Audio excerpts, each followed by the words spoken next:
Describe in single words only the good things that come into your mind about your mother. My mother? Yeah. Let me tell you about my mother.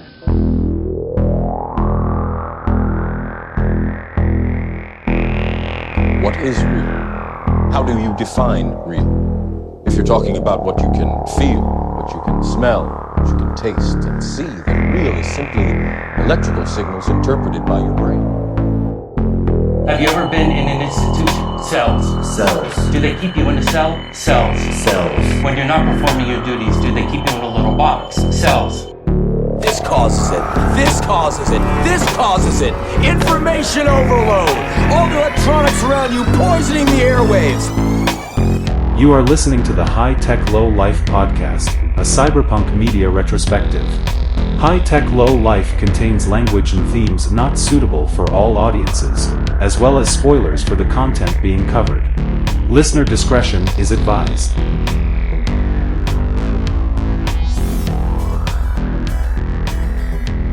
Hello and welcome to High Tech Low Life. I'm your host Josh. This is my co-host Eric. Say hello, Eric. Hello. Today you're going to hear a wonderful story about things that make you feel good. And one of the things that make me feel good is the little anus-like mouth of our currently sitting president. Goosh. What a dumb thanks, idea. Bill. That's a great idea, and it worked perfectly. But yeah, came off without a hitch. All right, welcome back to the High Tech Low Life podcast. We have an episode recorded, canned, ready to go, but it didn't have an intro, and we didn't have to get back and record an intro, but the news this week was just too good. If you haven't been paying attention to the news since, like, I don't know, what was that, Thursday, Friday? Something like that. You know, there's some real, like, it's not positive news, but it's news that makes you chuckle. No, it's one funny thing crammed into a million horrific things on a level that is hard to comprehend because they're so bad. Yeah. Let's get that clear. Everything that happened in the Epstein files is horrific and bad. On the other goddamn hand, it, when you're given a gift, yeah, like one president filleting another, you gotta take it. Yeah, you really do. It's Oh, by the way, we're talking about the 10% Thief Part 2. Well, that'll be on in a second. yeah. Give us a few minutes to revel in absolute nonsense, okay? We need this. Yeah. We've earned this. We have. So. Let's break the story down. Epstein files. Some Epstein emails got released. I haven't seen and by some 23,000 or something ridiculous. Yeah. And dude wrote a lot of emails. Yeah, very poorly. He is a bad email writer. He is almost true. illiterate, which is interesting for somebody who, you know, got praise for. He's a billionaire. Oh, he has so many ideas, and he's so intelligent. And yeah, I saw a tweet the other day about how looking through these emails really, you know, between him and all these incredibly influential and rich tech people makes you go, oh, that's why they want to try and integrate AI into everything, because they literally can't write. They're too fucking stupid. Yeah, pretty much. Like, and even, you know, it's not that, like, they weren't writing, you know, beautiful long form letters like you'd see in the late 1800s or something. These people are, like, fucking typoing lol in a 3 bullet point email. They're very bad at it. Say what you will about our robber barons of the 19th century, but goddamn, at least they were eloquent. They had command of language. Yeah. But one of the stories that came out was an email between, I believe it was Epstein and his brother, where I think the brother mentioned something about there being pictures of Trump blowing Bubba. Do you have the photos of Trump, or do you have photos of Trump blowing Bubba? Something with Putin was involved too. Or ask Yeah, Putin if he has the photos. Yes, yeah, that's what it was. It was ask Putin if he has the photos. Which I hope he does. mean, it's not it's not actually indicative. No. It's not indicative that literally any of this shit happened. On the other hand, Jesus Christ, it's all I such need a is funny concept. I need a 0.5% chance, and I will cling to it for dear life. That's all I need. Yeah, it's a solid. It is a concept that makes me laugh on the same level that Will Ferrell is a news anchor who just reads whatever is on the teleprompter. Yes. It's the same level of, oh, you can go places with that, man. Absolutely. And the weird thing is, Clinton doesn't come off looking any worse for it. No, I mean, I think another, skeet I saw was something along the lines of, you really get the impression that, for every one of these sex scandals, Bill Clinton sees them coming out about himself, and he's like, still got it. It's so true. And look, if there is anything that we know about Bill Clinton is that motherfucker likes to get head. That is his defining characteristic, and that's going to go to his grave with him. Yeah. He's a terrible person, possibly on the Epstein list, doing horrific things, definitely killing people nationwide or worldwide. Yeah. But dude liked to receive top. And I mean, or I give can't... top. No, it's receive. I don't know how it works in receive. the world. Yeah. Okay. Yeah. Yeah. Well, thank God for it, because times are tough. Times are fucking tough. For the breakdown of our norms that has happened, and how odd it seems to go from day to day living with the shit we have to live with. Never lived with anything like this before, and I mean, it doesn't make it worth it, but still, it's something. It's a little ray of light. Yeah. Do I have anything else to say? I mean, I hope the Epstein files ruin Trump. I have almost zero faith that they will. I mean, it's pretty funny that some of his biggest supporters are, at least kind of turning against him now. But, I don't think that's, that doesn't actually matter. I mean, he's still got, he still owns the jerk off who runs the army, and et cetera, et cetera. So, but it is kind of funny to see Welcome to the Resistance, fucking Marjorie Taylor Greene. Yeah, big pass on that, Marjorie. Fuck off out of the Resistance. Yeah. But I will happily enjoy you guys tear each other apart. That's pretty good times. Yeah, that's one of the things. You don't, if two of your enemies are fighting, fucking let them fight. It's, from inception. That's right. Yeah. Yeah. So we'll see where it goes. Maybe by Wednesday, they're supposed to have the vote between now and Wednesday when this comes out. So it might get even worse by then. I hope it does. Worse for the people in power. And by people, I mean all the people who have anything to do with this, not just the Republicans. But what if Bill Clinton's name is in those Epstein files and he did bad things? I mean, shouldn't we should obviously be protecting him, right? Is it? Oh, yeah. No, wait. No. I am against anybody who wants to fuck children. I don't care what the letter by their name is. I also don't care if those children are 15 or 8, although I hope there's no 8-year-olds, but they're all children, man. They're children. Come on. Yeah. Yeah. That's been another real cool thing to watch the past few days. It's been horrific. Look. Talk about dystopia. Yeah. Look, I mean, she was certainly under the age of consent, but it was only a little bit. It wasn't a lot under the age of consent. Barely legal, I believe, was Megyn Kelly's. Yeah, I don't know, man. I haven't been in this situation, but I like to think that morally and ethically, I would happily turn on someone I'd known 30 years personally. If For banging a 15-year-old? Yeah. Yeah. Yeah. I mean, If you, just a little bit of advice, and I think Geoff mentioned something. He mentioned the stand-up session. Gianmarco Sorisi was the stand-up who said it, but I might have cut it last week.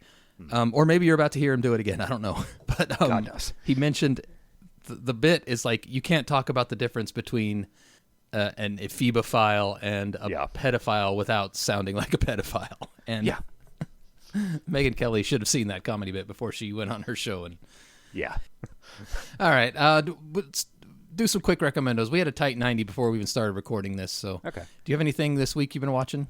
I have a very quick one. I watched Roofman. Yeah, I saw you mention that, and I've never even heard those words together. It came out like a month or 2 months ago in theaters. It is Channing Tatum and Kirsten Dunst, and it is based on the true story from like literally 20 years ago that I remember from seeing like FARC headlines about. This guy was in the Army. He got home and couldn't like work out his way to making a living, so he took to breaking into McDonald's through the roof overnight. So I remember that story. Yeah, so then like the next morning the manager and everybody comes in and they're about to open up the store, and there's a dude, in a mask with a gun who says, open up the safe, everybody get in the fridge, and I'll call the cops once I'm gone, and then he takes off. So he does this. Then he gets caught and goes to prison, breaks out of prison, and is hiding while he is has to hang out while he is waiting to be able to get some documents to escape the country. So he hides out in a Toys R Us and has a rom-com love story with one of the people who works at the Toys R Us, and it is a very. Wasn't that an episode of Poker Face? Was there one where somebody was living in a roof? As you were telling me this, I felt like I'd seen the movie. It is substantially different from that. It is a pretty charming movie. It's not like super great, but. Just charming. Peter Dinklage plays the kind of asshole manager of the Toys R Us, and Lakeith Stanfield's in it. So, we like him. Yeah, we do. That's cool. Maybe I'll watch that. It sounds fun. I like fun movies. Yeah, it's a nice it's nice and largely light and pretty kind of heartfelt and good movie. Enjoyed it. I watched the opposite of that. I watched The Monkey. Have you heard of that movie? Oh, yeah, from earlier this year. Osgood Perkins? Osgood Perkins. Is that... the director who did Longlegs? Yes. Okay, sure. Yeah, has Adam Scott in it? Yeah, very briefly. Yeah. That was a weird one. I don't want to say movie. It was bad. Did you mention it on this show? You probably did. I think I did. Yeah, I liked it. I thought it was dumb as hell. Yes, that is what it was. I was watching, we started a movie and I told my wife, if this is boring, I'm going to leave halfway through. And I didn't leave. No, I stuck around. It is not boring. I don't think it's great, but it is not fucking boring. It was sure something. The one death where the electricity gets in the pool and the lady jumps in and just explodes. I can respect that. People who don't understand how electricity work and are too lazy to look it up, I don't respect that. But if you're just going to make up something entirely implausible, I can get behind it. Yeah, clearly the entire movie is nothing but make-up-ups.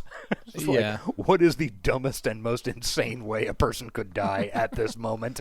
All right, let's do it. And every time they introduce a new famous actor, you're like, oh, this person's going to die in a weird way. Yeah. It's something. I had a good time watching it, so. Yeah, it is. I have one more real quick one. Okay. Because it's in the zeitgeist. It just came out on Netflix on Friday or Thursday. It is called Death by Lightning. Oh, have you seen anything about this? Speaking of the pool. Yeah. No, I have not.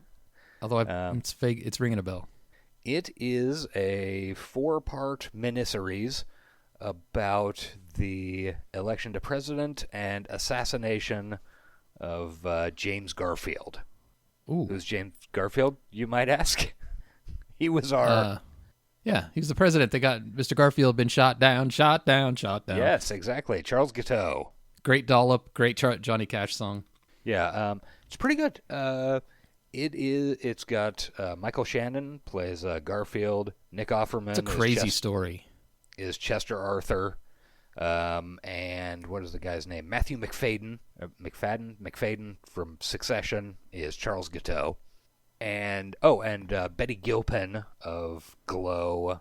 Like, pretty good, interesting bit of business, because people don't, that's an interesting time in American politics, 1880. All sorts of, going from the spoils system to civil service reform, which is kind of painful to hear about, given that we seem to be kind of trying to get rid of the reforms and just go back to the spoils system where, somebody gets elected president and he just throws people who gave him money jobs. I mean, that's pretty much exactly what's happening. But it's one of the rare examples of being way too rushed. Like, it's 4-hour-long episodes, and I think they're, between 52 minutes and, an hour and 2 or something like that. Really wouldn't have minded 1 or 2 more. I mean, a full series with it. Yeah, I don't know, because it seems like it doesn't have enough. There's a lot more interesting shit going on, because Garfield lived for a long month time, dude. After he got shot, Yeah. almost a month, and you could make an entire movie about that month, and the villain is people not yet accepting germ theory. Yeah. You could do a whole movie on that, and it is literally 25 minutes of the last episode. And had they, he probably would have lived, from what I recall. Oh yeah, it was. It would have been a totally non-fatal. Had they just left it alone. Mm-hmm. Would have Also, been fine. That Charlie Guiteau, that man didn't need ChatGPT to write a letter. He could write letters. Wrote hundreds of them to the president. Yes, he was a dedicated and sad, very sad man. Yeah, it's just it's one of those things. And the thing about Charles Guiteau is he was kind of he wasn't operating on an insane level. He was working with the system as he understood it, which is, okay, so you go out and you support this guy for office, and then he gives you a job. Yeah. He just did not realize that was not what Garfield was doing. Had any other candidate won, or, and he had supported them, he would have been right. I mean, he still would have been a fucking weirdo, but he would have been correct. I kind of want to watch it, because I really do enjoy that story. Yeah, and I'd like to see it. Is it acted well? Yeah. I mean, everybody in any kind of main role is really fucking good. Nick Offerman plays Arthur as a buffoon, which is accurate and very fun. He spends a good portion of the time on screen yelling for beer and sausages. Michael Shannon is always fucking great because he's just a big Frankenstein-looking motherfucker. Yeah. Excuse me? Yeah, and just tons of, imagine a character actor that would look good with ridiculous facial hair, and that's 90% of the cast. Shea Wiggum. It was a good time for facial hair.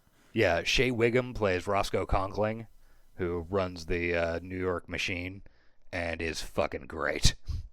All right, well, I'm going to check it out, and then in a couple months, I'll bring it in as my recommendo and act like you've never mentioned it before. Sure, no problem. All right, we got to get out of here. So Enjoy the back half of the 10% Thief. Yes, enjoy it. Enjoy that back half. Much like our president enjoyed the front half. Yes. Of our other president. Goosh. One more quick thing before we go. We are not going to have an episode next week due to a family emergency, so we had to unfortunately cancel on the guest we had scheduled. His name's Alex with Spellbook Gaming, and he was going to promote his crowdfunding project on BackerKit called Bite the Hand. It looks very cool. It's a TTRPG, very cyberpunk, and I hope everybody will check it out. He did send us a very cool trailer to play, and I thought maybe rolling right into his sleek, professional-sounding trailer after us making blowjob jokes was maybe not as fair to him as he deserved. So I'm putting this little preamble here to break that up. I hope you check it out. I hope you can donate to him because the project seems really cool. I think spellbookgaming.com also has his other links as well. We'll have him on the show as soon as we can. He sounds like a really cool guy. So, yes, check that out. And here's the trailer. Hey everyone, this is Alex from Spellbook Gaming. We are currently in the middle of crowdfunding Bite the Hand over on BackerKit. Bite the Hand is a lightweight TTRPG for telling stories of rebellion and vengeance in gritty, dark future cities by using Mothership's Panic engine to bring a touch of horror to the cyberpunk genre. With over 40 types of cybernetics, over 50 items like weapons and armor, and several pages of GM tools, the Bite the Hand core rulebook contains everything you'll need to experience tense cyberpunk action at your tables. Check the link in the description or head over to backerkit.com and search for Bite the Hand to become a backer and pre-order your copy of the game. Again, that's Bite the Hand, crowdfunding now on backerkit.com. Chapter 11, What's in Its Pocketses? This chapter is another woman in a dark room, except this time it's Rohini, and she's being interrogated by Tariq. She's the one who, if you remember earlier, was twice like, "Hi, I'm not an agent provocateur." Right. And in this chapter, we find out she is, in fact, an agent provocateur. She is a spy. She has been lied to. She has been lied to about her parents' deaths. They lived on an agro collective somewhere and died, quote marks. And then the city took her in and raised her to be a perfect spy among the analogs because the analogs killed her parents. Ooh. Mm-hmm. But Tariq is like, "No, we looked up your parents. Here's pictures of them last week." Yeah, what? No, analogs would like that's a long way away, and so we ain't got cars. We go out there, and number two, what would be the point of that? No, Bell had they were having what is implied to be some sort of minor war with their agro collective, which we'll learn some more about the non-Bell Corp and non-mega cities later in the book. Mm-hmm. Because this world is bullshit, number one, like Fiona Apple said. Maya Angelou said that. Yes. Fiona Apple said that Maya Angelou said that. Okay. Famously at the MTV Movie Awards. We're old. Yeah. Young people, look up Fiona Apple. She's worth a listen. She's great. Yeah. She's done a couple things. She's all right. She's not to my taste. Like I'm more of a PJ Harvey guy, but well, I do very much appreciate her work in making fun of Paul Thomas Anderson and Quentin Tarantino and their co-cabin. That's hilarious. And also her work in being a court observer these days.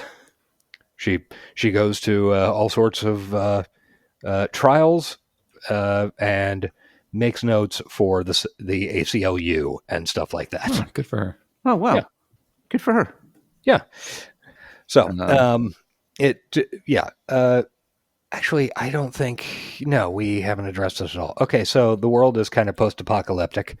Apparently the monsoon has collapsed which is a very bad sign in terms of climate science. Mm-hmm.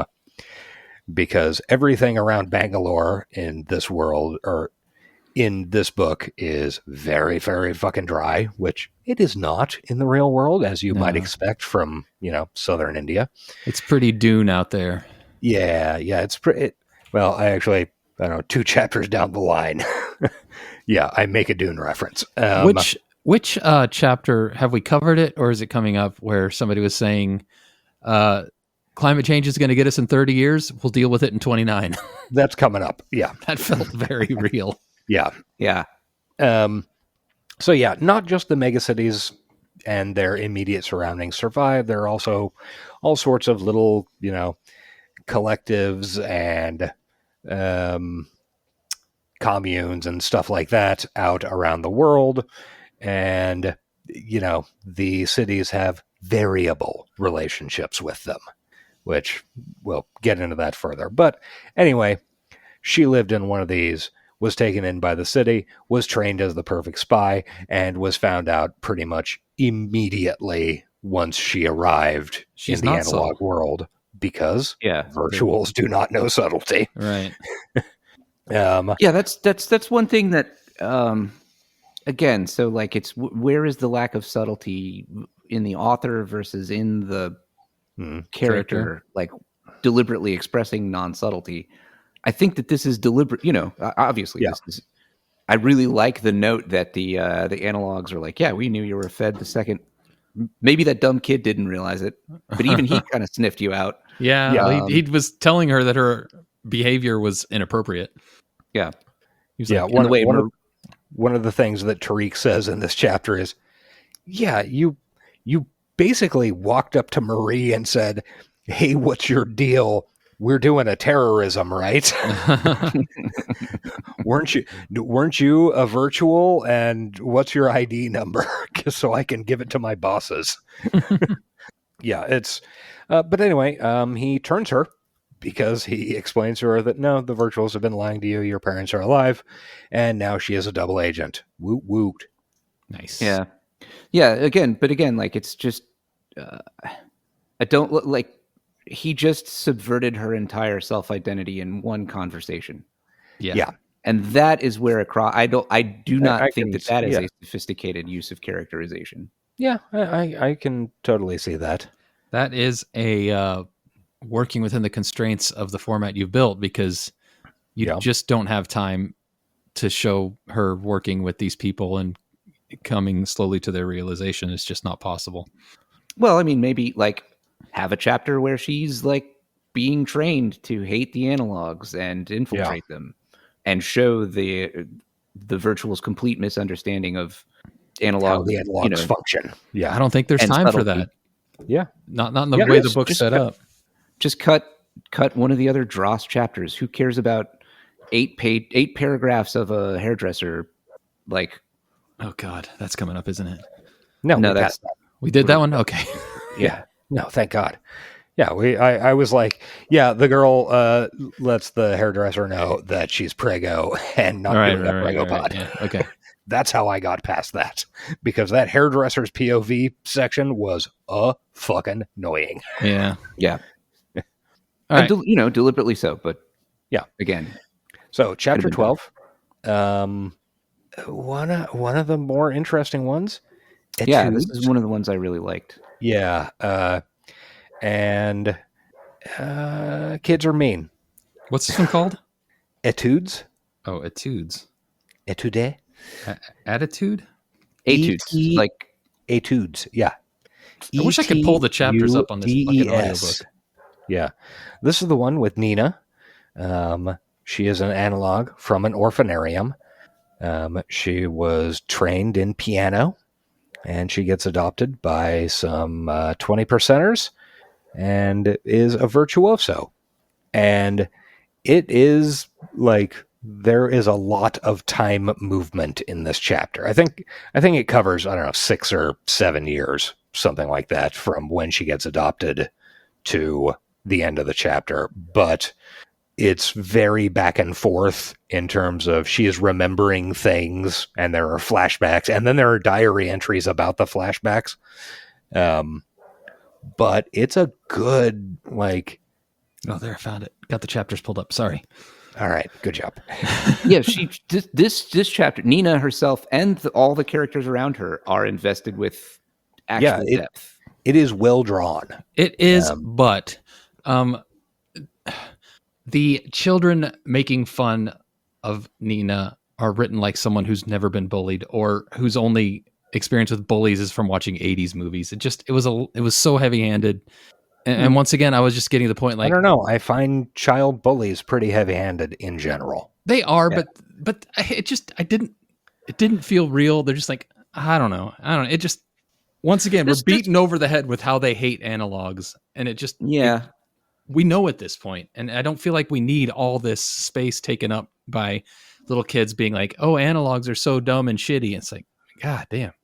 I don't know. I kind of feel like I do feel like this chapter suffers from the rest of the heavy-handedness of the other chapters that are less successful, but it does feel like these do feel like kids that are given permission explicitly. Like the robot teacher does not care even when the kid's clothes get ripped open. Like the robot teacher makes no comment until she fights back. This is an unsubtle, brutal class of elementary school kids, how they would treat somebody that they were given permission to and told was less than. I don't know. I guess I didn't have that problem with this chapter. I didn't care for that stuff, but I did like the story overall, to be clear. I more agree with Geoff. This scene. You know what, you guys? Fuck you. I'm editing this, and I'm going to make you say whatever I want. I love Elon Musk. Eric is the coolest. He really does all the work for the podcast. You guys are doing it for me. I appreciate that. Yeah, the main thing I didn't like about this chapter is how massive Eric's penis is. Thank you. Hung like a horse.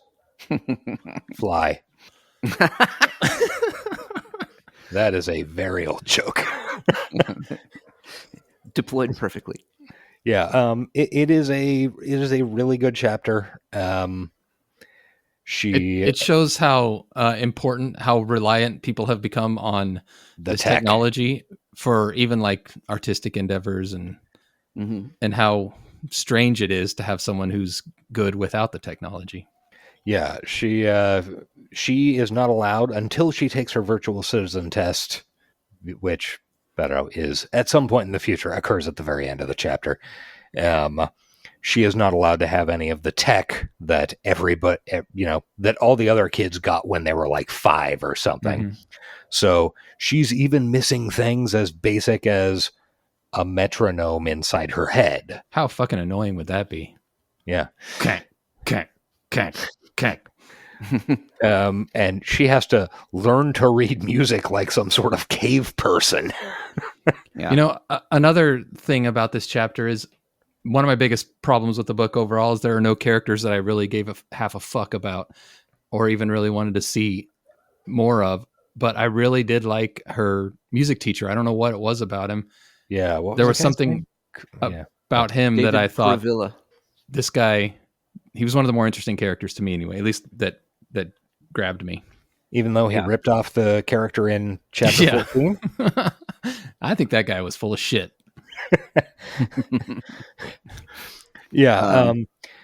So it turns out she's with a bunch of training and finally finding a music teacher that will teach her because she's an analog.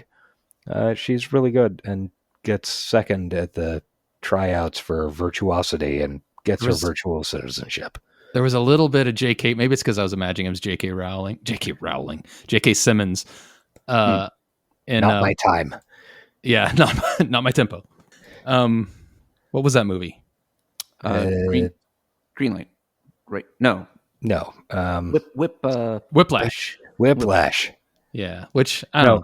Green Book was the one where Viggo Mortensen eats an entire pizza in one bite.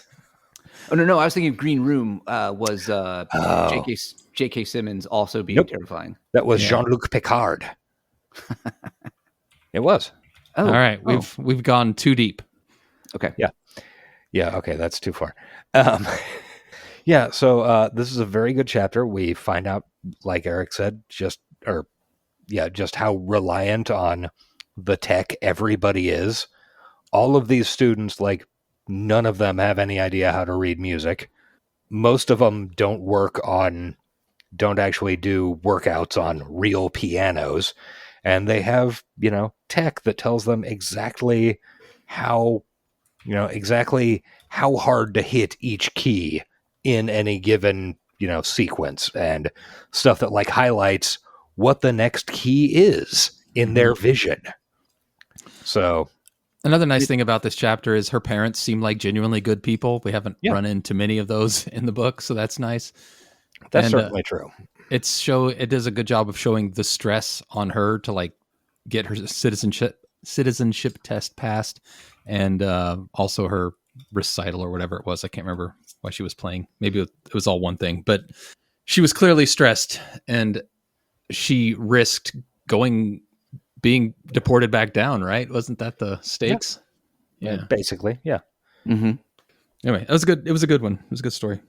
Yeah, and like May, her best friend, actually good, interesting character with redeeming qualities. What actually was her friend, which is when she first appears, you're kind of like, oh, is this some sort of bullshit? She's just going to make fun of her like in a movie, Right. But no, just a good friend. And also there's a little section in here where they go to, I can't remember what it's called. Is it just the mall or something for her birthday party? Oh yeah. Because she can't go to a virtual place. Yeah, because it's the only place she can go to have fun. It's like they have, it's like a mall today, basically. Like, arcade. There's an arcade with what we would recognize as arcade games. There are clothes stores where you try clothes on, contrasted with, oh, we all want to go to the Strand, which is apparently just entirely nothing to somebody without all these these augmented reality enhancements. Mm-hmm. Yeah. Like, she's just kind of locked out of that possible experience. Well, it also like the whole concept that people can adopt analogs. I don't know. It leads you to believe there might be more sympathetic people than is being led on in the actual text. If these maybe places like they call analogs they treat them like livestock. Why would you be able to adopt one and actually up their status? Well, I think maybe that is messed with a little bit in the kids insulting her about. They talk about how the other kids talk about how people adopt analogs to be basically live-in help and do cleaning and also get abused in various ways. Yeah. Also, there's the horrible thought that the actual parents were not consenting to this. I mean, I'm sure they weren't. Yeah. They're having their kids stolen to be babies of the upper class, which is something that happens in real world too. Yeah, and they touch on it a little bit in the chapter about the pregnancy, where they need to have a certain number of people brought in because X number of people go out every year. Right. And they phrase it as an aptitude mismatch or whatever, but kind of reading between the lines, like if you have a depressed gene pool, then you're going to get if you don't bring in, if you don't refresh if you don't widen the gene pool, you're going to get Habsburgs. Yeah, it's true. And, like literally the head of the government is basically an adopted analog. So, I kind of feel like, again, like so much in this book, there's a lot there that's just not presented. Not quite. Yeah. Yeah. Not quite actually explored in the depth that maybe it ought to be. Yeah. Well, it's also important that every tier, I would think, has some type of hope that they can climb higher, right? Oh yeah, So I that mean your we're all temporarily productivity. embarrassed millionaires. Yeah, exactly. You know, So, Elon has to be able to strive towards being the world's first trillionaire. Right. Let's move on to the next chapter. Chapter 13, Anatomy of a New World Order. Aaron, who we met in, I don't know, chapter 3, he went and joined the underground. He hands an old guy a manifesto.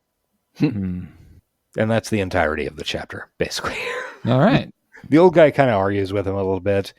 Aaron is like, no, we're trying to make the world good for analogs and have a place, have a seat at the table. We're not trying to overthrow everything. We want a place. And yeah, that's it's pretty all right little chapter. Yeah. Okay, chapter 14, Time. We are at a retirement prison in a very real sense. They are clearly treated as inmates. They are older 70 and 20 percenters. I assume mostly 20 percenters.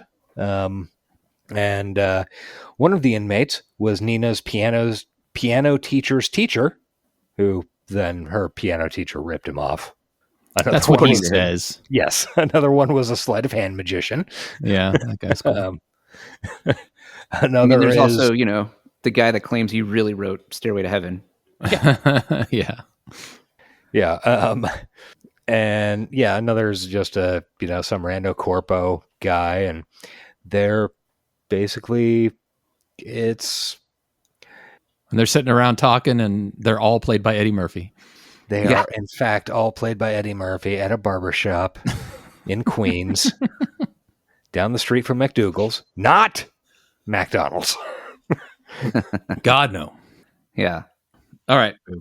Is that all for time? Or was there anything important that happened in there? Just not hugely, just that we are given a glimpse of, hey, what happens when you retire? Well, you're kept in a prison, and you become Eddie Murphy. You do daily video calls with people who are starting up in industries like you, and sometimes your friends get disappeared because they make some, analog sympathizer-ish comments. So, chapter 15, the tinderbox. Now is when shit really jumps the fuck off. Everything from here on out, I kind of wish the whole book not the next chapter. Wait, the Bemoji project. No, I think that's. Yeah. I like that chapter, and I think it's important. All right. But we'll get to that. Hearing that explanation. Okay, great. So, chapter 15, the tinderbox. We meet the suzerain Rasay, which is one of the tribes. The Rasay are the warriors. I believe so, yes. Is that how it's pronounced in the audiobook? I think so. Definitely, okay. You got suzerain the same. The other one, yeah. Well, that's a word. So. Rasay, I don't know about, but yeah. So the leader of the warrior tribe of analogs, and she was mentioned in the chapter, in the tree chapter earlier. She receives the ashes of one of their agents, delivered from the vegetable farm. Apparently their agent was caught and, dismantled. And they find out that the virtuals are coming. They're coming. Ooh. 37 dicks. Yeah. 37 goddamn dicks. And the virtuals are coming right now because the analogs gave them some disinformation through Rohini about how they were building a fucking weapon at this ancient temple. Mm-hmm. And it turns out that, number one, this temple is a conference center of some sort. Yeah. And this whole goddamn thing was a trap, and they are going to go ahead and murder a bunch of the virtuals. Because the only way for them to get good, quality tech is to take it off corpses. Yeah, they need to A, get the tech, and B, get the tech before it is reported as Yeah, once somebody missing or dies, stolen. the tech is taken offline, basically. Yeah. What's the name of their matrix? I can't remember. Nebula. Nebula, right. Yeah. So access to the nebula is paramount for their plans. Yeah. And for right now, you can get original creator-owned content on Nebula for just $9.95 a month. Yes. So this whole I thought thing about that, actually. This whole thing was a cool trap to draw virtuals into the range of the trees, which remember that from 7 chapters ago or whatever, to start scraping all their fucking data, and then get their literal tech by pulling it off of their corpses, because we've got all sorts of cool collapsing tunnels and I don't know, bombs and shit going on. I also like the beginning of this chapter. There's a lot of infighting, which seemed real. Yeah, there's a fair amount. We learn a little more about the various tribes and how one of the tribes, it's the Mahe, something like that, are the ones who do the education and raising of children. Mm-hmm. They will happily take anything you've got to give, but we need to stay the fuck out of this, because we do, that tribe absolutely needs as much analog sympathy as possible, because they are the ones who run the orphanariums that Nina came from. Right. Yeah. And just a little, little neat thing I meant to comment on. Nina remembers taking the tram ride, and I'm pretty sure she was the one that everybody stared at when the guide says, "Some of you don't belong." Basically. Oh wow. Yes, I had forgotten about that when. Yeah. So many things I missed that I probably would have caught if I'd been reading it at a book. Possibly, but also it's like, for the second time, especially in the back half of this book, shit gets kind of dense. Yeah. Which we're there now. Yeah, we are. So the 10% thief makes an appearance.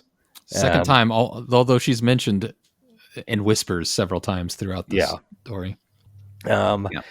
This turns into kind of a major military campaign by the virtuals to get to this theoretical weapon in the temple.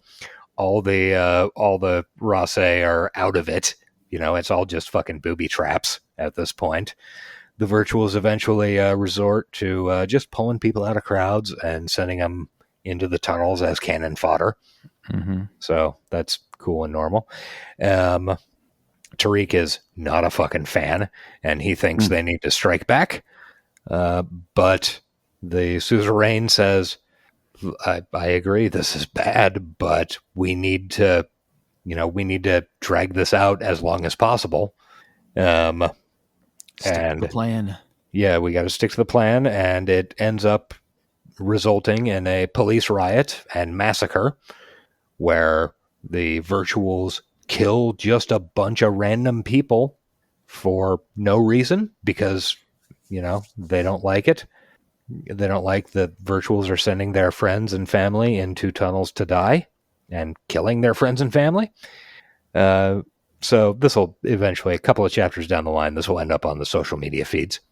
Anyway, days later, we do a strike back, and the Rase turn into Fremens in a sandstorm. Sandstorm by Darude, of course. They fucking use hydro cannons, which are gigantic water knives, apparently, and is the most horrible thing I can imagine.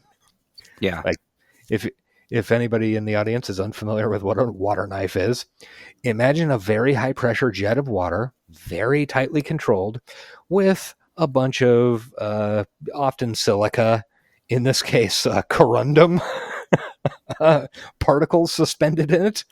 And you can cut through almost anything. Yeah.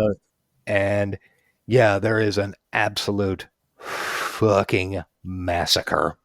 And then looting all the electronics. Yay. Fremen. Yay. Yeah. There's a really fun little sequence where they're going through the sandstorm, and this is a good chapter. What is the name of I can't think of the actress's name. I pictured in my head the suzerain as the Maori New Zealand actress who played like the chief of the guard in the Thor Ragnarok movie. Oh, Tessa Thompson. No, although she would be fucking awesome as well. The chief of the guard, the like bigger, kind of bulkier woman who Tessa Thompson's not Maori. Sorry. Yeah. I can't think of her name. She's actually she's a good actress and a very funny comedian as well. But yeah, this is a fucking great chapter. I want this chapter to be an entire book. But then it'd be absolutely Dune? Then it'd be Dune, right? Yeah, I mean, yeah, maybe a little bit. City urban Dune. Yeah, which I'd be okay with. I mean, they go to the city in Dune. Yeah. After they unleash the atomics. Ooh, did you guys hear that Robert Pattinson's going to be in the next one? I can't wait. Oh, I was thinking honestly, I can't wait. I was also thinking of the Sergeant Bobby Draper from The Expanse. Oh, she would be awesome at this. Perfect. Great. Yeah, cut what I said earlier and insert that. I'm not going to do that, but okay. I think both will be acceptable. Yeah, great. Maybe both, and they're lifelong roommates, and they have a lot of long lingering. No, sorry, never mind. Step on my neck, Bobby Draper. Yes, please. We need to talk about the B-moji project. Chapter 16, the Bemoji Project. I highly dislike the concept. If you don't mind, just real quick though, I just love and again, it's just briefly covered, but the aftermath where they are ripping out all of the tech and everything, and then using the eyes of the dead people to unlock the devices. Unlock the phones. Yeah, it's pretty dope. Yeah. Yeah, it's a good bit. Very successful. Mm-hmm. Okay, so the Bemoji Project. It's pitch night at Bell. Dun, dun, dun. This chapter, as opposed to most of the other chapters, has an entirely omniscient POV. Yeah. It stands out in a weird way. Okay, so the main plot of the chapter is that so there's this pitch night when all the different divisions and like all these startups, I guess, pitch their new ideas to get investors and whatever. And one of them is, hey, what if we could eliminate verbal communication and instead just be able, like, display an emoji on people's faces, so that other people would instantly know and wouldn't have to say words like you want a screwdriver or whatever. And it's a deeply dumb project. And the whole chapter goes on about how, like, they're working on this, and it becomes more and more complex and more ridiculous and is utterly worthless, like, from start to finish. But it's the best thing they've ever heard it gets huge investment. Yeah. See, now this chapter successfully crossed. This is a great bit of absurdist satire. Yeah. I love this. I love this chapter actually quite a bit. Yeah. One of the other, like, the secondary, maybe tertiary plot in this chapter is the Climate Tech division.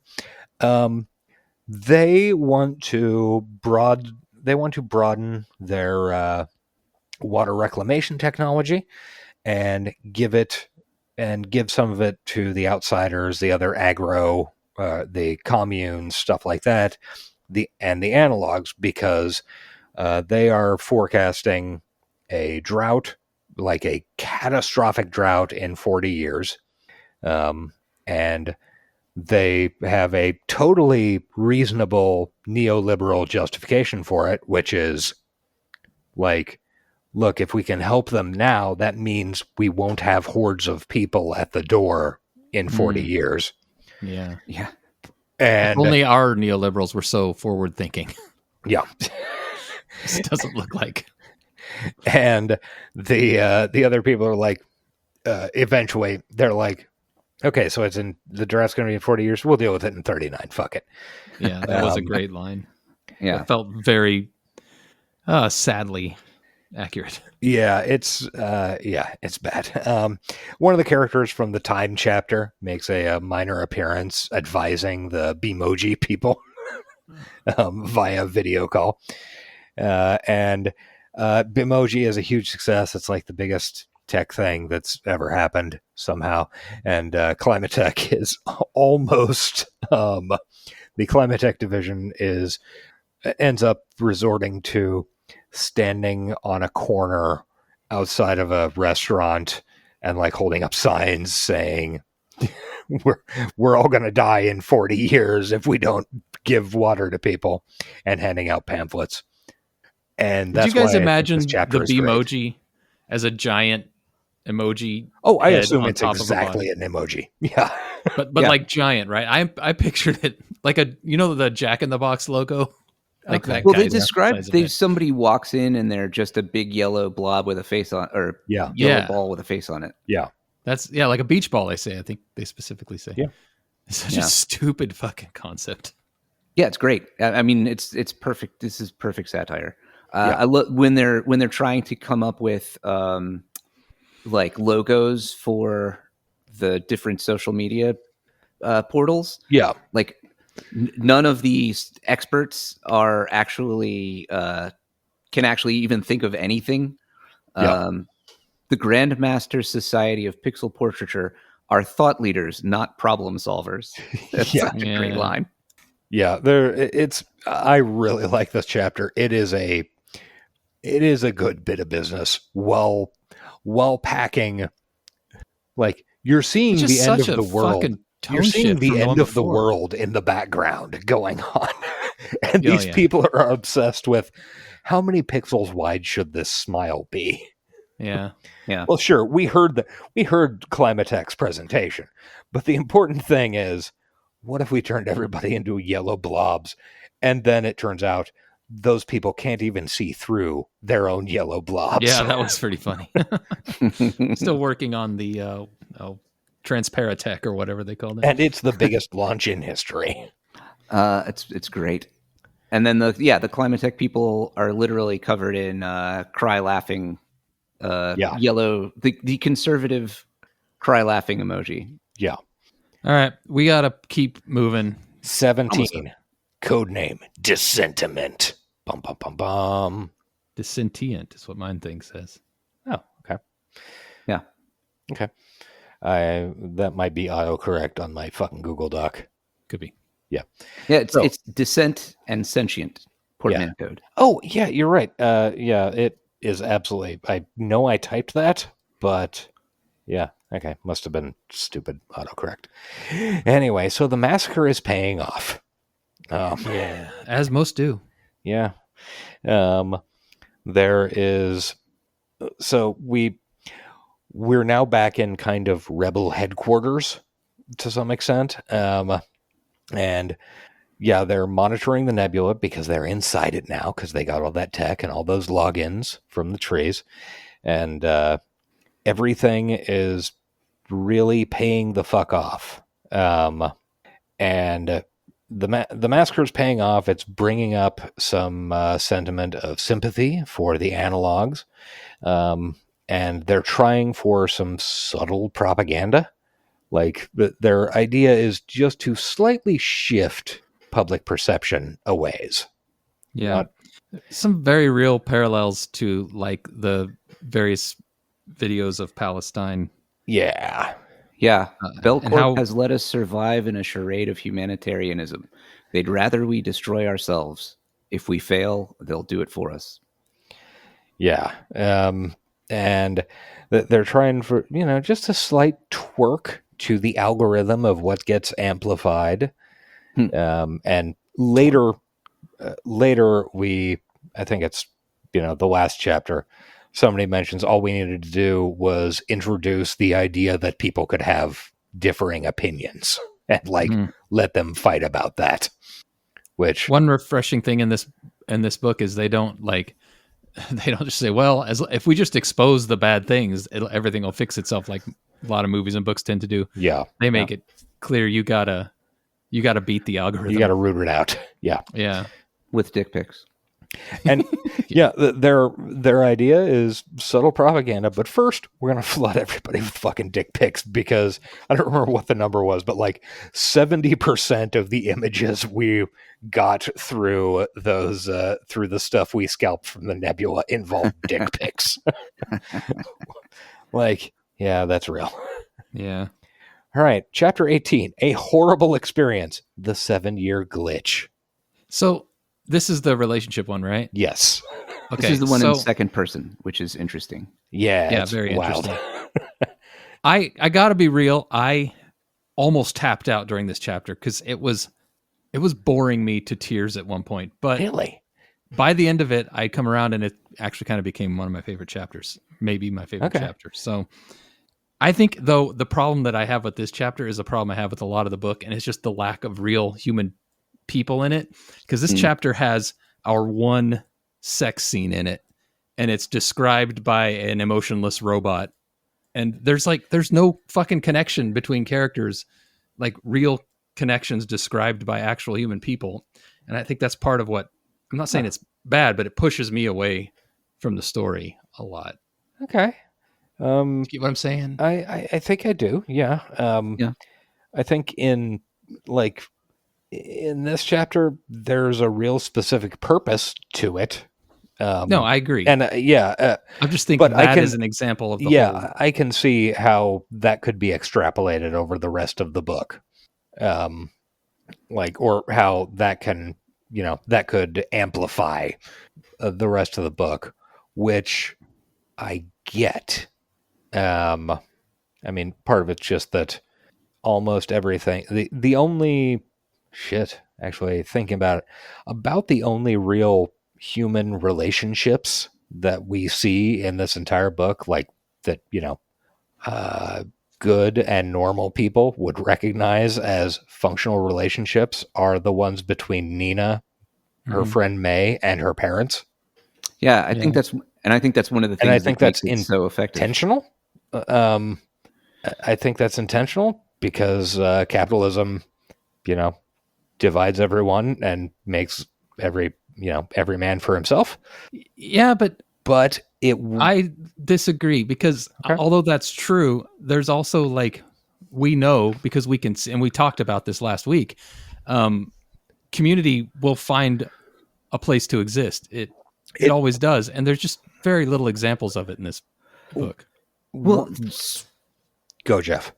Oh, so Geoff. Go. all of the depictions of society, which of analog society, show that they actually they have vibrant art and they work together, even though they're stressed enough for survival to also need to feel like they need to profit from each other. But those all do show human connections. Those are the only ones that have actual interpersonal culture and community, and almost all of the virtual descriptions are atomized and alienated. There's just not enough of the to economic relationships. I think you have a really good point, Eric. And what I am arguing with myself in my head about is, I think maybe this book could have benefited more from one or two more chapters focusing on the analog world. Yeah. It could have benefited from a couple of analogs sitting around a fire, drinking and telling stories about selling their dreams. That's the way to do it. Shit. Yeah. But on the other hand, I'm arguing with myself, would that have seemed too fucking heavy-handed and obvious? Not in this. Well, I don't think being too heavy-handed and obvious in this book is something that would stand out. Yeah, I agree. In my mind, though, that's the argument I have, because I'm still in the antique mindset of, I don't know, maybe some subtlety would be good, even though I know at this point in the world, the subtlety doesn't work. Subtlety is dead. Yeah. Anyway, recap this story real quick, because it is one of the better ones. Okay. Mimesis. Mimesis is a smart self.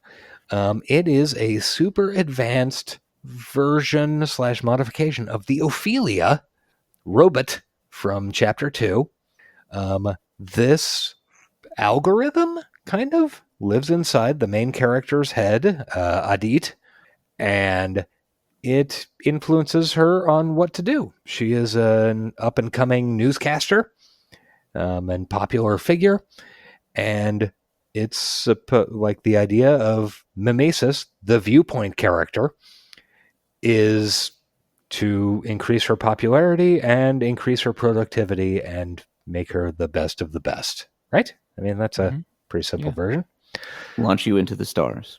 Yeah, so Adit is in a relationship with a guy named Abe, who is unsuitable from Mimesis's perspective. Kind of a burnout. He's a cool drug dealer. He hangs out. He parties. Good times. They do fun stuff, like they go to an auction to fuck analogs. He's also super hot. Yes, he is super hot. Like, if he was a baker, he could not show his face. I like the way this guy is presented. I can totally imagine the type of actor that would play him in a telenovela or Bollywood film. Yeah, like Bollywood for sure. It's I don't know. There's just a vibe that this guy presents, and obviously he sucks, but he seems pretty cool. Does he suck? Like, I don't know if I think he kind of sucks. He's actually, like, I think in general he sucks. I don't think their relationship necessarily sucks. I mean, Also, he might grow a bit over the course of the story, because the story does take quite a while. Yeah. He gives off strong fuckboy vibes, though. Yes, he does. Have but he doesn't cheat on her. No, he doesn't. Later in the story, when he has the opportunity. Yeah, with Nina, I think it's hinted. She's a pianist anyway. Yeah. Oh, nice. So, Mimesis doesn't really like Adit. She thinks he can, Abe. She thinks Adit can do better, and wants her to reach the 1%.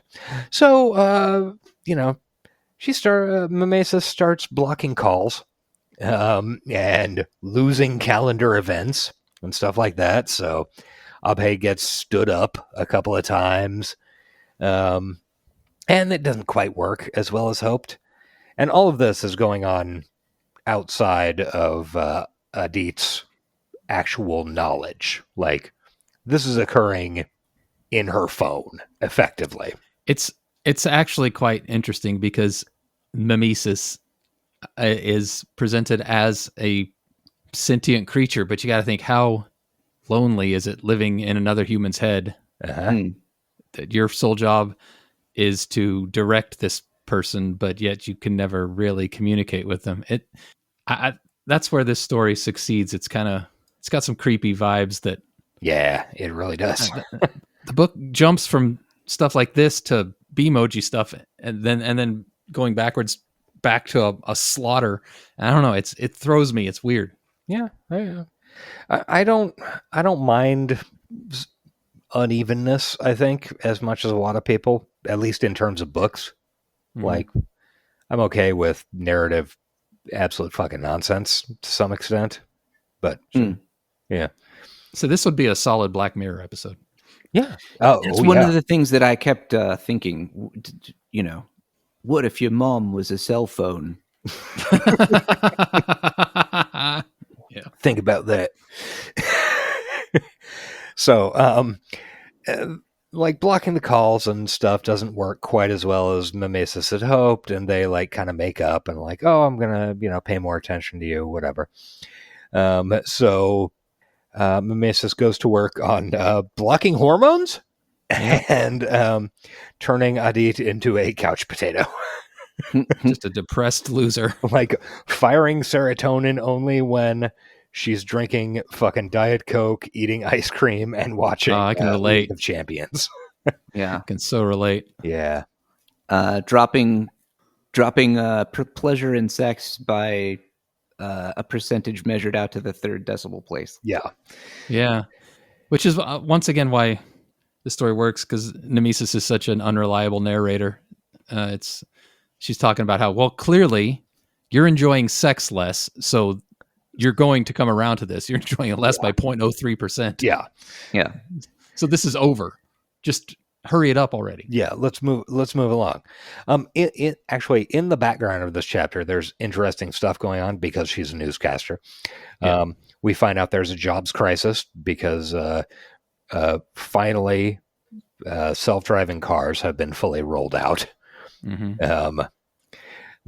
Some lakes are being restored, which Bangalore has a lot of lakes, actually.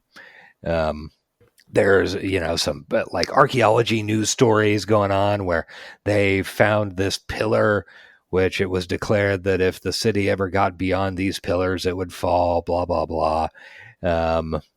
There's also like suddenly popping up all over the social media as a video of an analog being harvested. Yeah. Then because this still isn't working, Mimisa starts giving her migraines when they're about to fuck. Yeah. Over the course of the chapter, Adit gains 5 kilos and begins to suspect something is wrong. Yeah. I really don't ever want to leave this couch and stop watching League of Legends or Champions, whatever it is. Yeah. Yeah. Maybe I have a mimesis. Yeah, that could be it. I'm trying to find. I've got a highlight here that I didn't bring up until now. Oh, one of the newscasts, like when they talk about how mimesis is the next stage in evolution of Ophelia, it just is one line, but it's like Ophelia was rolled out to the 70%, which is a horrifying. Like 70% of the population now has one of these like monstrous. Yeah, that is horrifying. Brain wipers. Let's say this part I have highlighted. It's, as we said, it's all from Mimesis's point of view. We rapidly constrict the supply of serotonin to your bloodstream. You turn gloomy. We will put you to bed now. You resist. That's strange. You're still watching yourself. The character is looking in the mirror. You notice that your pupils have dilated in the span of seconds. Mimesis retreats, submerging into your subconscious. I'm not sleepy, actually, you announce. I'm not particularly sad, either. What have you done to me? You know I'm talking to you. And so then, it's at this point Adit realizes that Mimesis has been ruining her fucking life. Yeah. So she heads out to the club. So she does what anybody would do. She grabs a stun baton and goes to the club. Yeah. Classic Shadowrun move. Yeah. We also get some breaking news. Crown City, which is London, has dropped off of the net somehow. Would you say that London has fallen? London has fallen, yes. And her being a newscaster, she should probably head into the studio to cover this. But she thinks her relationship is more important, which is another indication Mimesis is slipping. Is Mimesis supposed to be like wordplay for nemesis? I didn't see it written, so I don't know how it's spelled. No. Or at least I don't think so. I mean, it could be. Okay. No, it's mimesis is like mimicry. Yeah. Okay. So she's like supplanting you, I guess. I did frequently thought it was saying my menses, which is a different thing entirely. Yeah. Also a demon that lurks inside. Oh, that is true. Keep that in, double it. Yeah. I do like that mimesis is glowing about its ability to infallibly project into the future in a way that like stupid human brains can't possibly achieve. And then, wait a minute, this doesn't make sense. There's only a 0.113% chance of it happening. Yeah. Mm-hmm. So, she gets to the club. She finds Abe and tries to explain, like, no, I figured it out. Like, the reason this last couple of months or however long has been fucking weird and I put on this weight, I think it's Mimesis trying to get us to break up. Like, I think it doesn't like you and it's trying to control me. And he's like, what? I mean, you signed up for it. I mean, you're blaming your mistreatment of me on some stupid tech thing. And she says, "No, I've got a fucking, I got this fucking stun baton. What if I zap my head? What if we run away to the analog world?"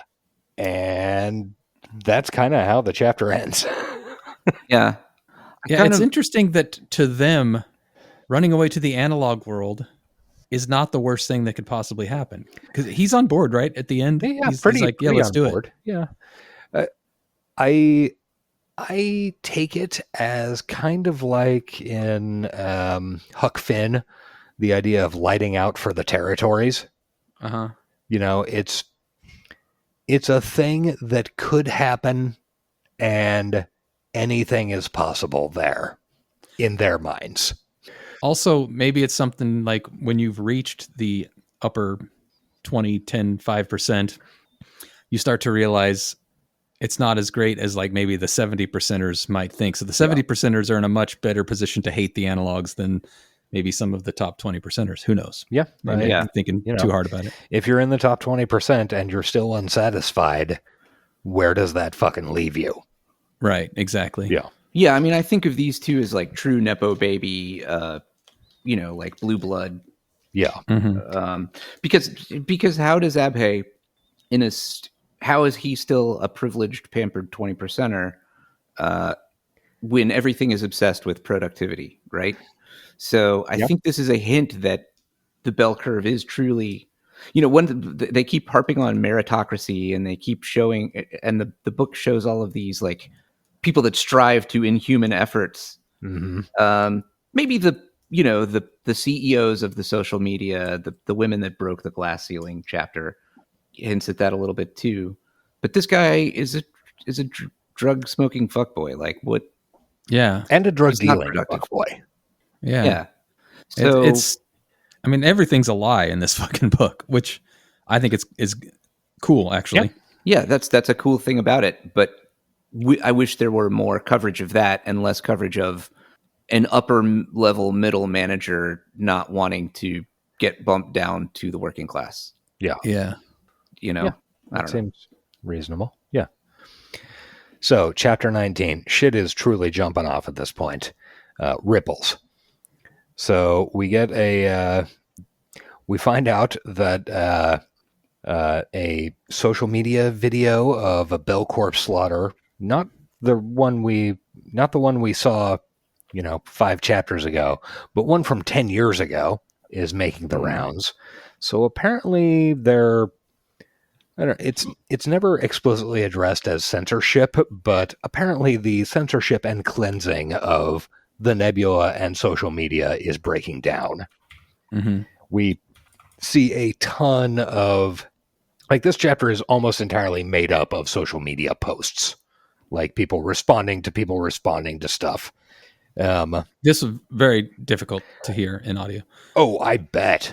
Yeah. But I took that with a grain of salt and just, did my best to figure it out. Yeah, fair.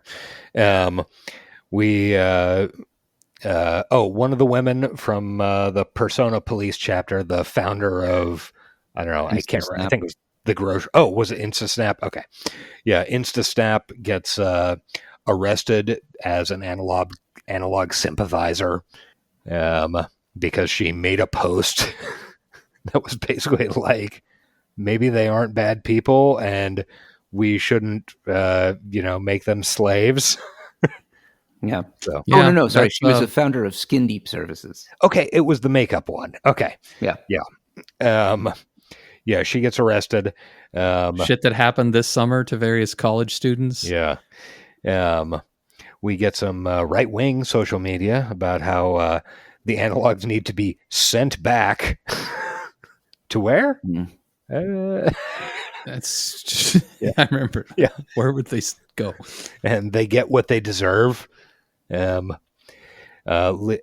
somebody apparently hacked all the feeds, so League of Champions was suddenly replaced by footage of massacres and harvesting. Yeah.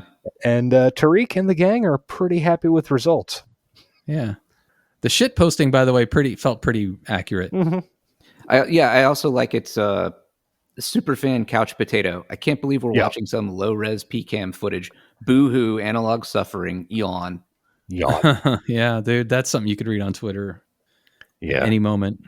So, chapter 20, the... Boo-hoo, their SNAP benefits are being taken away. They should work harder. Yeah. Motherfuckers. Jesus Christ. I kind of wish there was a vegetable farm. Yeah. For some I of those books. So, chapter 20, Ants, the final chapter. And the world ends with a whimper. We could do it right now. We could make the callback of all callbacks. No. Go marching. No. But we're not gonna. No, we we're not gonna cannot. do it. We will not. We're better than that. God damn it, we're better. Sorry. We are. Yeah, the world ends with a whimper rather than a bang. Chapter opens with a doctor whose alarm doesn't go off. Like she wakes up to her baby crying and like the sun's all the way up and it's weird. But it's going to be okay. She's, the nanny bot is malfunctioning, but she makes it to work. Her self-driving scooter crashes along the way. Because she never learned to balance or anything. It's got a gyroscope in it, so it should do that automatically. Not important. So she gets to work, and by the way, her work is harvesting analogs. Oops. That's not a fun job.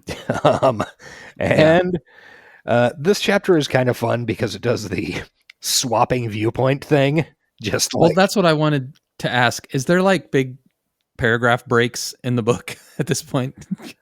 Because I just had to guess when the viewpoint was swapping. No, this chapter actually doesn't have, that I recall, doesn't have any of the indicators. Okay. It just switches kind of, one paragraph ends and where she's getting to work and some guy in a hospital gown rushes right, they're out actually past, tied together. Yeah, okay. rushes out past her. And maybe a one. What do they call them? A one taker. And if it was a movie, it'd be a single. Yeah, it'd be a oneer. Yeah. Yep. Yeah. So a guy in a hospital gown is running out just as she's going into the office, and he's the guy she was supposed to harvest. His name is Kamal. He's our new viewpoint. He is trying to escape on foot to the analog. He gets close to the Carnatic Meridian, which is the divider between the analog and the virtual world, which is a 10,000 volt. I don't know. They say some numbers at some point. It's a force field. Yeah, it's a force field, effectively. Call it what it is. It's tech magic. Don't worry about it. And sees that the patrol droids are all still when normally they'd be wandering back and forth. And then suddenly the force field drops, and he runs across into an arboretum where a young girl named Nina is practicing playing piano. I remember her. Yeah. And she's kind of annoyed because all of the cool tech aids that she got after she, aced her citizenship test, all her aids fail. So she's got a big debut concert tonight, but it's all down. But fortunately, because she initially, trained as an analog, she can still do the concert. Unfortunately, there's no way to broadcast it. Be a concert. There's no lighting for it. Well, she doesn't know that yet. She and her producer are talking, and suddenly they hear a big fucking car crash. Bang. A guy named Ragav is a backseat passenger in a car. Everybody else involved in the wreck is dead. They're self-driving cars. Yep. R.I.P. a real one, or several real ones, probably. Yeah. Who knows? Maybe they were probably. Yeah. In the self-driving cars? Yeah. So Ragav calls his husband, who's Rohan. Rohan's in the office. Just as the omniports begin to fail, there's chaos in the offices up in I can't remember what, I think he's in personnel management or something. Mm-hmm. All the omniports begin to fail. There are people running around with printouts and manual keyboards, I don't know, fucking farmers. Fuck. Yeah. I can't imagine. He figures out that the nebula is both deleting and corrupting every virtual citizen report. Mm-hmm. And he mentions... And the backups. And all of the backups, yeah. He mentions this is reminiscent of what they think maybe happened to Crown City, which is still offline after weeks.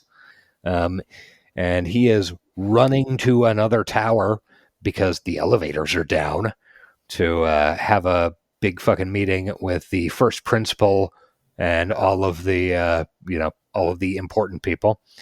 And we get a news dump about, what the fuck does this note mean? Oh, okay. Sorry. He runs into somebody who talks about basically like, is this an attack from somebody on the outside? Is it this, this commune or this, social group somewhere 100 miles away? They could do it, maybe. And really the answer is none of them's. They're assuming it's another relatively tech savvy, right, polity.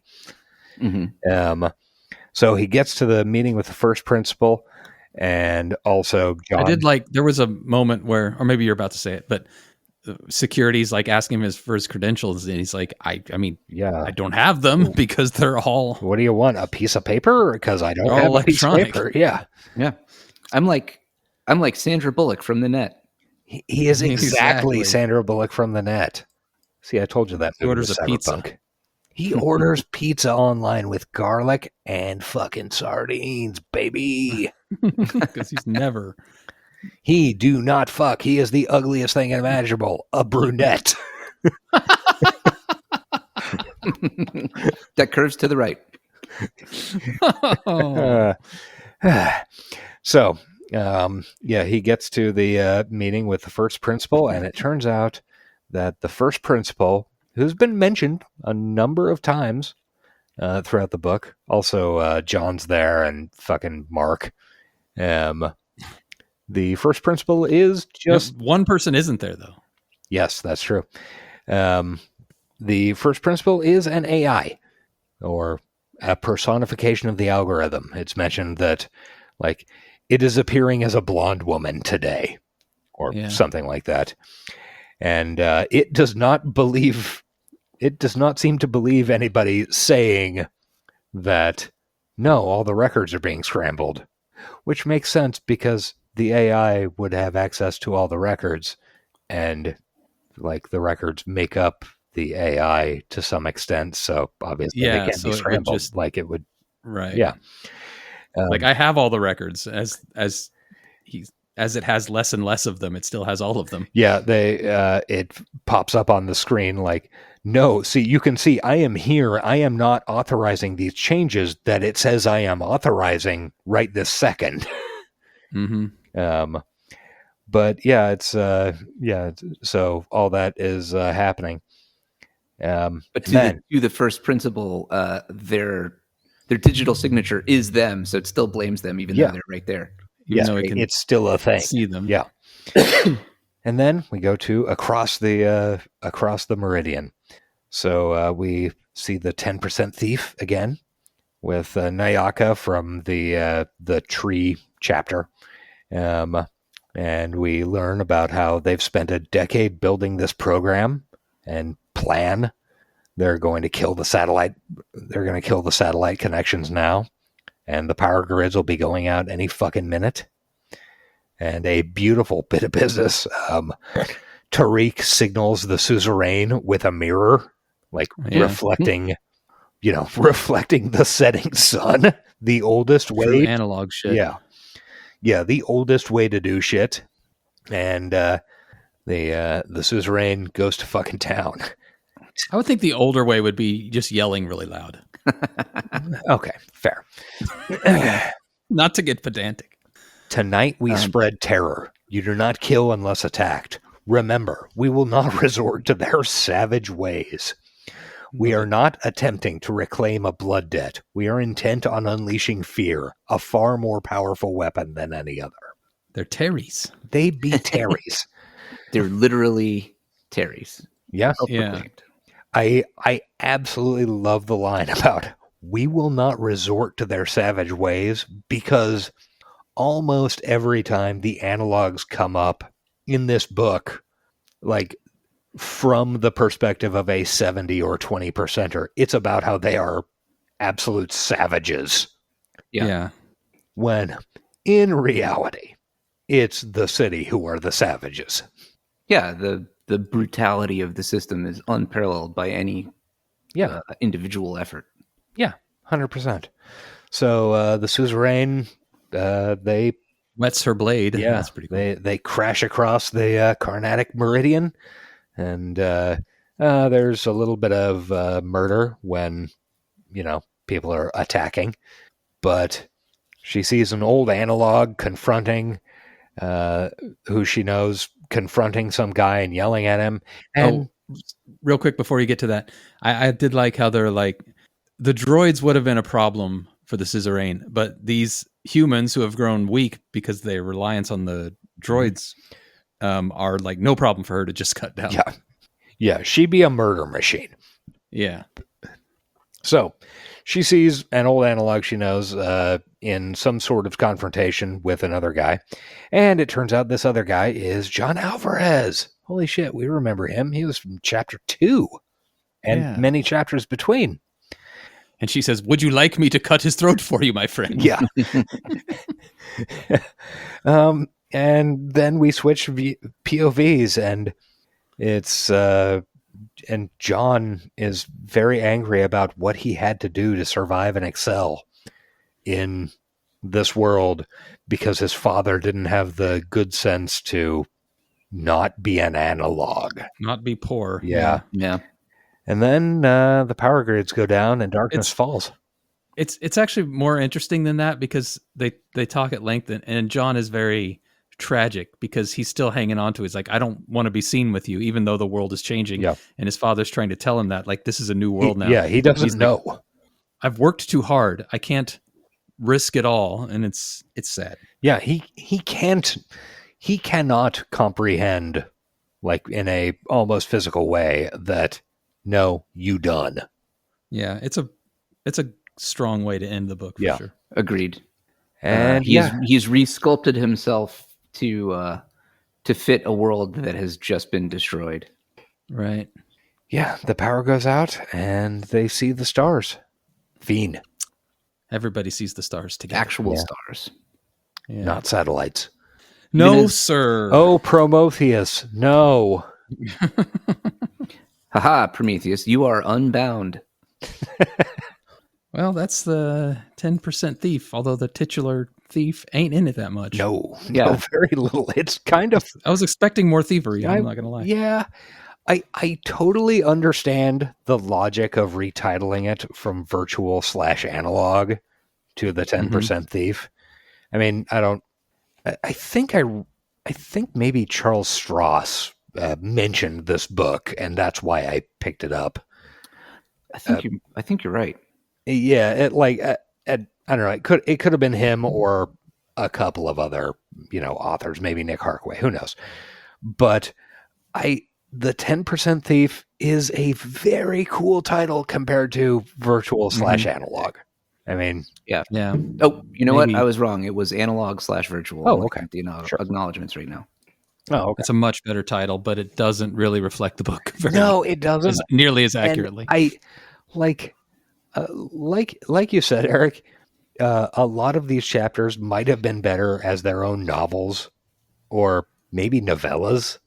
Yeah. Like, I think maybe I like this book a little too much because it does, in these last couple of chapters, everything fucking pops. I mean, everything is really working. All of it's coming together. And it actually functions effectively as a mosaic novel, which is a real high bar to clear. Yeah. But I totally see that's a real hard thing to do, and not all of the chapters before it work well, even if they do, eventually kind of contribute. But yeah, I don't know.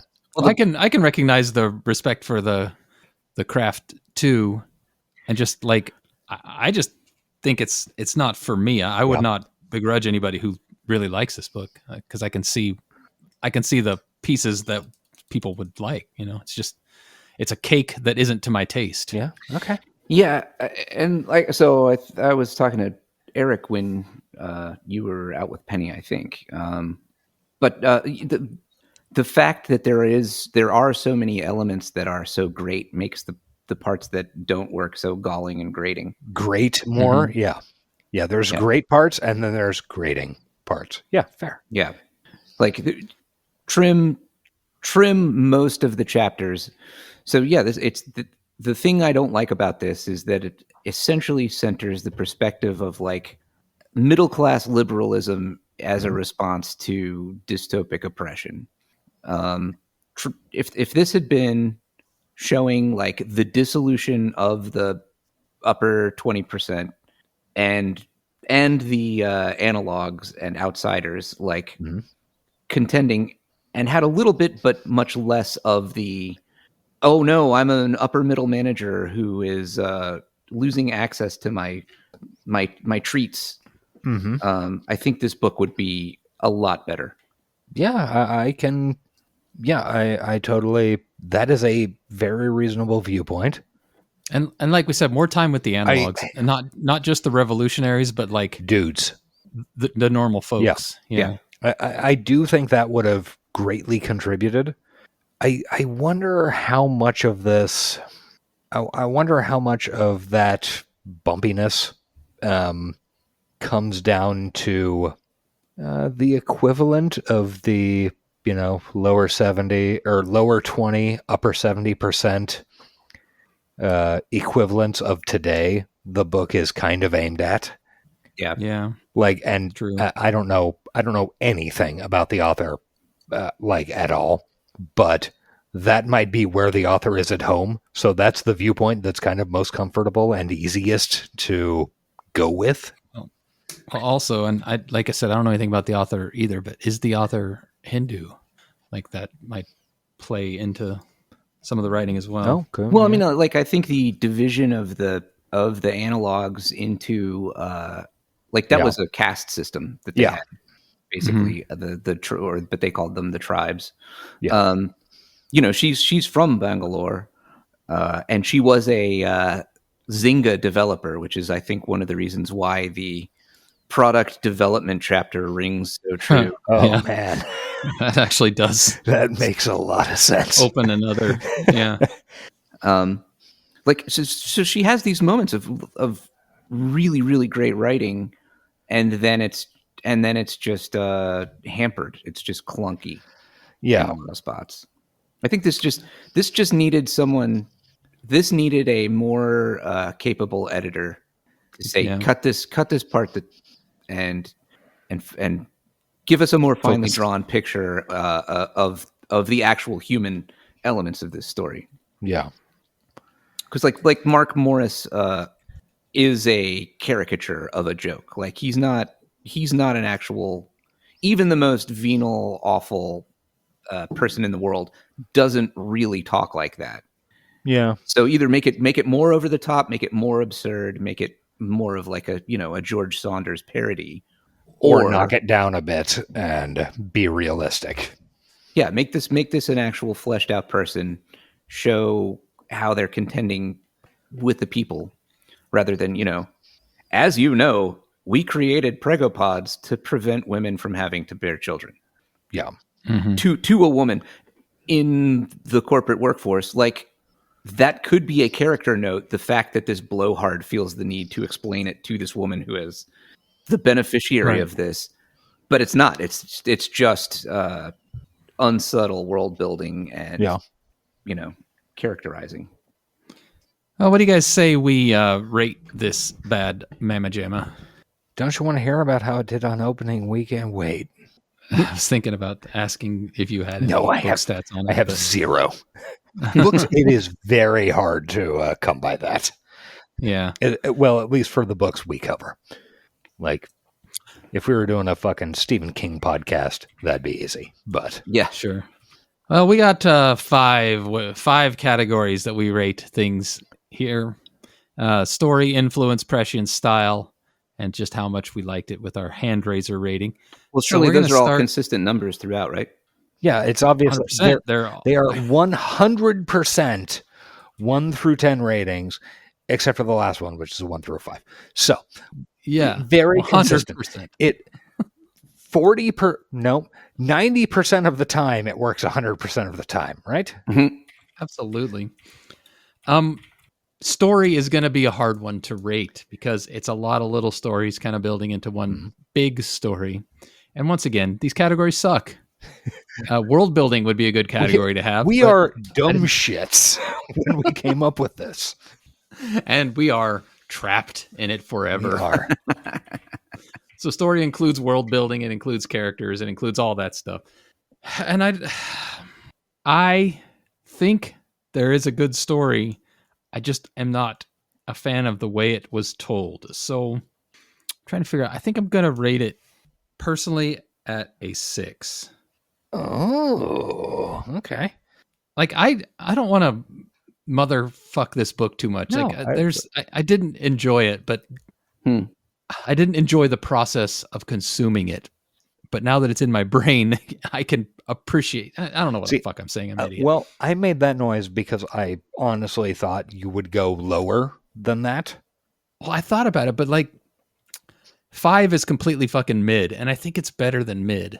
And I don't think it's below mid either. You know what I mean? Yeah. Well, it's a hard category to figure out. It always.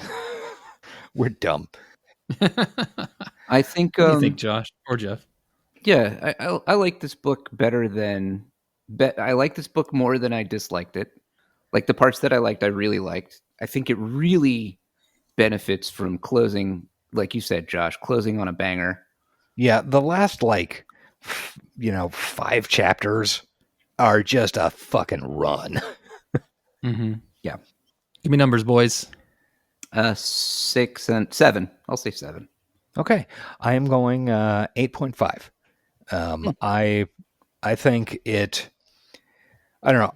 I appreciate the effort in terms of this book is trying something real fucking hard.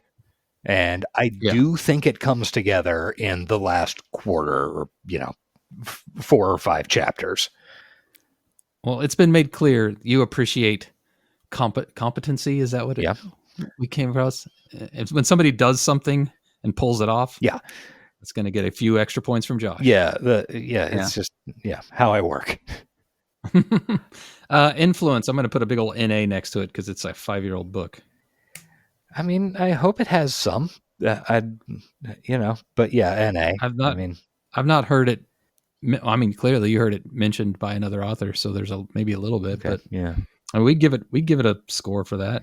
I don't know. I think NA is reasonable just because honestly NA doesn't work for almost anything we've done that is less than 10 years old minimum. Yeah. Prescience. I was just going to say, sorry. I think in influence, it has garnered acclaim from some people in speculative fiction. So it's got to have some, but it just feels bad giving it like a 2. Yeah, because that feels like a bad score, but like it hasn't had time to make any influence. So right, it's a dumb category anyway. Prescience. This isn't a good category. That makes total sense. I think our social media will have exactly the names in this book. Woofer, and Instasnap. Instasnap. You're going to be sporting a Bemoji head. Almost certainly we will see that within 5 to 10 years. And as you know, self-driving cars are right around the corner. I mean, I do. So this book did initially come out under its original title in 2020, and it did accurately predict self-driving cars killing people. That is true. I mean, I think the prescience is actually very high. Yeah. It's predicting a lot of things that even since 2020, you can see become more and more likely to happen. Class war? Although, class war, absolutely. They really hung on to hashtag, and hashtags have fallen out of favor. We don't really do hashtags anymore. But I don't know. They show up on TikTok. Yeah. So. Yeah, but even like for SEO, it's not even that important. I think it's internally at TikTok, maybe it is, but I feel like most people who use them are just using them because that's what they've always done. But anyway, I am resigned to believing that the prescience is 10 out of 10 in the realm of it's going to happen in 40 years. We'll fix it in 39. Oh God, oh yeah, God, yeah, yeah. That is we're absolutely living that nightmare. yeah, That is the ring of true prophecy. yeah. That whole climate, like that is why I loved that chapter. Like it is, it is focused on the dumbest absolute bullshit you have ever heard of in your life, and the end of the world is happening in the background. So yeah, that's exactly where we live today. I'm going to give it I'm going to give it an 8. I think 8 was exactly what I was thinking. So I think it's 9. I hope it's less. So much of this stuff is are things that are going to likely come to pass, and I hope not. Well, and well, that's every week. something that Colin said when on our Alien Earth episodes was, anymore he automatically assesses, does a science fiction work contend with climate change? Yes, this one does. Like, that's true. That's important. Yeah. Style. That's weird. I think going to be a low one for me. I think all the style in this book I dislike. I think I am going to give it a 6 in style, in part because the story rating is stealing some of that style blood, just in terms of how the book itself exists. Dude, the fucking analog world sounds cool as shit. Yeah. The suzerain, like walking through dry sewers, the suzerain and her people turning into fucking Fremen with fucking water knives. So little of the book takes place there, though.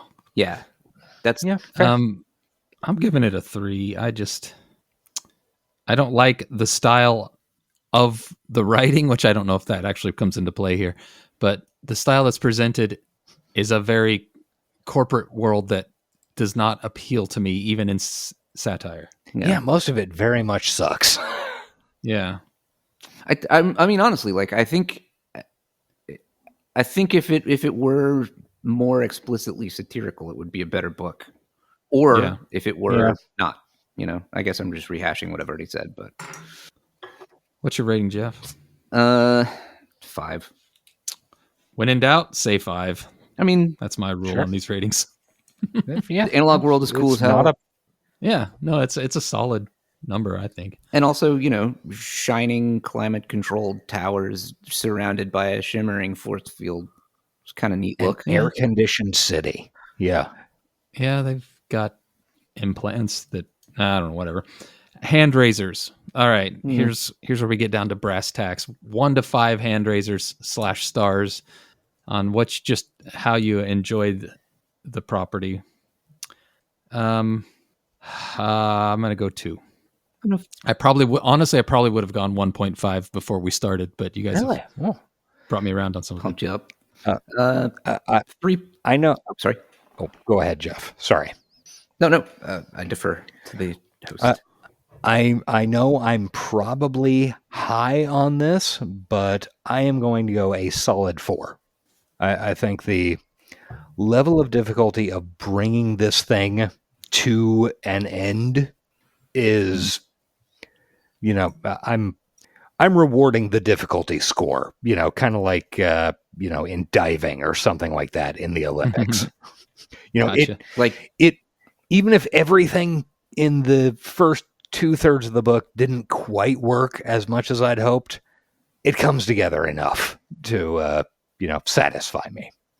Much like noted symphony thief David Kuravilla, you respect the effort even at the cost of imperfection. Correct. Yes. That man has been slandered enough in this podcast.